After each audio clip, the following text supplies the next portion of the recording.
बिहार में एकदम ताबड़तोड़ जो चल रहा है, जो आरोपों की बौछार लगा रहे हैं, बड़ी एक्टिव हो गई है। बिल्कुल एक्टिव हो गई है और वर्चस्व की लड़ाई पे है आज की तारीख में कांग्रेस। और ये वर्चस्व की लड़ाई गठबंधन के भीतर ही चल रही है। ये जो आंख दिखाई जा रही है और जो सवाल पूछे जा रहे हैं, ये आंख राजद को ही दिखाई जा रही है और ये सवाल भी राजद से पूछे जा रहे हैं। पलायन को लेकर जो कांग्रेस की चिंता है, वो चिंता हम सब की भी है। पर उस चिंता की शुरुआत कहां से हुई? याद करें 90 का वो दशक। हर वो युवा जो आज की तारीख में संभवतः मेरी उम्र का होगा या मुझसे ज्यादा उम्र के होंगे, या वो बुजुर्ग जिन्होंने 90 के दशक का वो दौर देखा, उनको आज भी वो याद होगा कि किस तरीके से पीढ़ियां बर्बाद हो गई, पीढ़ियां मजबूर हो गई बिहार छोड़कर दूसरे राज्यों में, दूसरे देशों में जाने के लिए। क्यों?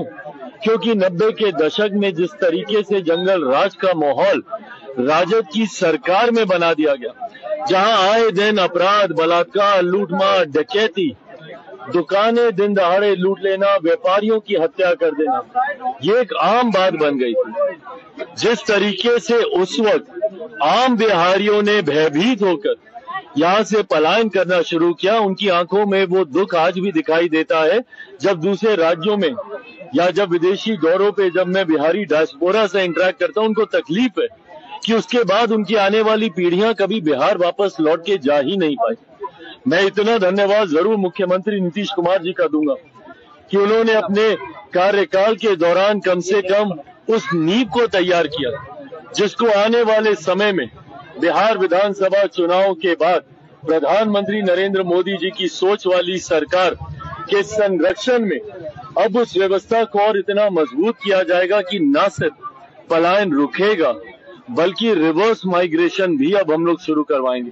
वो लोग जो पलायन करके दूसरे राज्यों में गए हैं या दूसरे देशों में गए हैं, कैसे वो वापस अपने प्रदेश, अपने बिहार में वापस आए, ये व्यवस्था भी तैयार की जाएगी। पर कांग्रेस जो इस विषय को उठाकर आगे बढ़ने का काम कर रही है, कहीं ना कहीं कांग्रेस और राजद के बीच की दरारें अब देखने को मिल रही हैं। मैं ये मानता हूं कि विधानसभा चुनाव आते आते तक महागठबंधन पूरी तरीके से धराशायी होगा। कांग्रेस वर्चस्व की लड़ाई में, और पहले भी कांग्रेस अलग से चुनाव लड़ चुकी है। 2019 का लोकसभा का चुनाव हम लोग देखें, उस वक्त भी कांग्रेस ने अलग चुनाव लड़ने का कार्य किया। मैं मानता हूं कि विधानसभा के चुनाव आते आते तक कांग्रेस राजद के मतभेद इतने बढ़ेंगे कि ये लोग अलग होकर चुनाव लड़ेंगे। बहरहाल लड़ते हैं नहीं लड़ते हैं, ये इनकी चिंता का विषय है। एनडीए इतना मजबूत और इतना तैयार है कि अगले चुनाव में हर बार से ज्यादा सीटें जीतकर इस बार हम लोग एनडीए की सरकार बनाएंगे। 225 से ज्यादा सीटें इस बार एनडीए गठबंधन जीतने जा रहा है।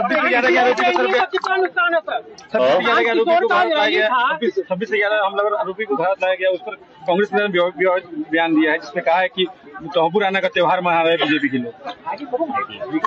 कांग्रेस अपने कार्यकाल में तो ये कर नहीं पाई, और किसी आतंकी को पकड़ना तो बहुत दूर की बात है। कांग्रेस के कार्यकाल में आतंकियों का मनोबल इतना ज्यादा बढ़ गया था कि देश के फाइनेंशियल हब मुंबई तक वो लोग पहुंच गए। सोचिए देश में कितना असुरक्षा का माहौल था। लोग उस वक्त कितने भयभीत थे कि अगर मुंबई तक लोग पहुंच के अगर अटैक कर रहे हैं, पहले तो सीमावर्ती इलाकों में ही आतंकी गतिविधियां होती थी, पर जिस तरीके से कांग्रेस के शासनकाल में महाराष्ट्र तक आतंकियों ने अपने पैर पसार लिए थे, उसी का परिणाम है कि उसके बाद देश की जनता ने पूरी तरीके से कांग्रेस और उनके साथियों को नकारने का काम किया। आज ये इच्छा शक्ति मेरे प्रधानमंत्री में ही है और उन्हीं में हो सकती थी कि देश के इतने बड़े आतंकी को वो वापस लेकर आए हैं। सोचिए आज उन लोगों को कितना संतोष हुआ होगा जिन्होंने 26/11 के उस आतंकी हमले में अपनों को खोने का काम किया, जो घायल हुए, जो उस घटना में प्रताड़ित हुए। आज कहीं ना कहीं उनको न्याय की उम्मीद जागी है, और उम्मीद ही नहीं, पूरा विश्वास है कि बहुत जल्द जांच पूरी होके कड़ी से कड़ी, सख्त से सख्त सजा इस आतंकी को हम लोग देने का काम करेंगे, न्याय प्रणाली देने का कार्य करेंगे। नीतीश कुमार को उप प्रधानमंत्री बनाने का मांग कर रहे हैं मनीष और बीजेपी के बड़े नेता इससे मांग कर रहे हैं, क्या कहना चाहिए? भाई देखिए, किसी व्यक्ति विशेष के मांग करने से चर्चा नहीं शुरू हो सकती। गठबंधन के भीतर अगर कोई ऐसा औपचारिक प्रस्ताव कभी आएगा तो पहले गठबंधन के भीतर ये तमाम बातचीत होगी, उसके बाद ही इस पे कोई टिप्पणी करना उचित है। प्रशांत किशोर के रैली से एनडीए का कितना नुकसान होगा? बदलाव रैली। देखिए, आज मेरे अच्छे मित्र हैं प्रशांत जी, पर मुझे लगता है बहुत जल्दबाजी उन्होंने कर दी इस रैली को करने में। जिस तरीके से आज रैली में कुर्सियां खाली रह गई और जिस भीड़ की उम्मीद उनको थी वो भीड़ वहां पे नहीं पहुंची, और दोपहर से ही घंटों तक लोग प्रशांत जी का इंतजार ही करते रह गए। ऐसे में मुझे लगता है कि शायद उन्होंने इस रैली को आयोजित करने में बहुत जल्दबाजी की। इस रैली से एनडीए या किसी गठबंधन को नुकसान तो बहुत दूर की बात है, पर मुझे लगता है सबसे ज्यादा डैमेज उन्होंने अपनी पार्टी को ही कर दिया। जिस तरीके से अभी तक बंद मुट्ठी थी, लाख की भी हो सकती थी, पर आज गांधी मैदान में वो मुट्ठी खुलने के बाद खाक की ओर जाती दिख रही है। इस बात का मुझे भी अफसोस है। आपके छोटे भाई तेजस्वी यादव ने अपराध का डोजियर जारी किया है एक्स पे। बिल्कुल अच्छी बात है, वो 90 के दशक का भी डोजियर जारी करें। देखिए, मैं कतई उस सोच का व्यक्ति नहीं हूँ that if my crime is lesser than yours that means there is no crime. मैं कतई इस सोच का मैं पक्षधर नहीं हूँ, बट हाँ, आप अपने दौर का भी डोजियर आपको जारी करने की जरूरत है। 90 के दशक में जिस तरीके से अपराध था, मैं मानता हूं कि अगर आज भी एक भी आपराधिक घटना होती है तो वो हमारे लिए, हमारी सरकार के लिए चिंता का विषय होना चाहिए। और मुख्यमंत्री जी इस बात को लेकर यकीनन चिंतित भी हैं, और सरकार कोई ऐसी ठोस कार्रवाई नहीं छोड़ेगी जिसकी वजह से अपराध को नियंत्रित किया जा सके।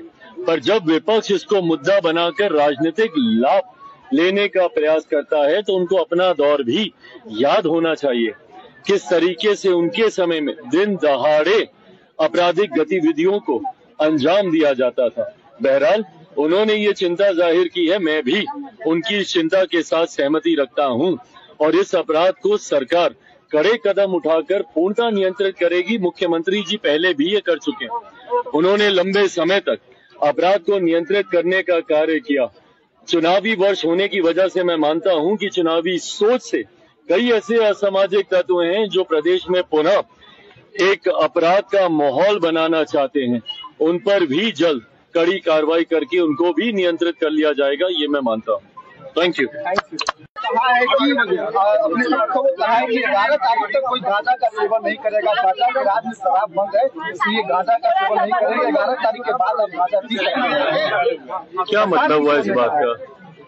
क्या मतलब हुआ इस बात का? बिहार में शराब बंद है, प्रशांत किशोर गांजा पीने का कैसे कह रहे हैं अपने स्पष्ट बोल रहे हैं? भाई मुझे नहीं पता कि वो किस सोच से इस बात को कह रहे हैं। मैंने उनका ये बयान मैंने सुना नहीं है, बट लोगों को गांजा पीने का सुझाव देना, मैं नहीं मानता कि प्रशांत जी को ऐसी सोच रखनी चाहिए। वो पढ़े लिखे हैं, और इस तरीके की बातें अगर वो जनता के बीच करेंगे और लोगों को नशे का सेवन करने के लिए आग्रह करेंगे, ये किस तरीके की सोच प्रशांत जी अपनाना चाह रहे हैं? मैं कतई ना मैं इससे सहमति रखता हूं, ना ही कोई बिहारी जो बिहार को आगे लेकर जाने की सोच रखता हो वो इससे सहमति रखता।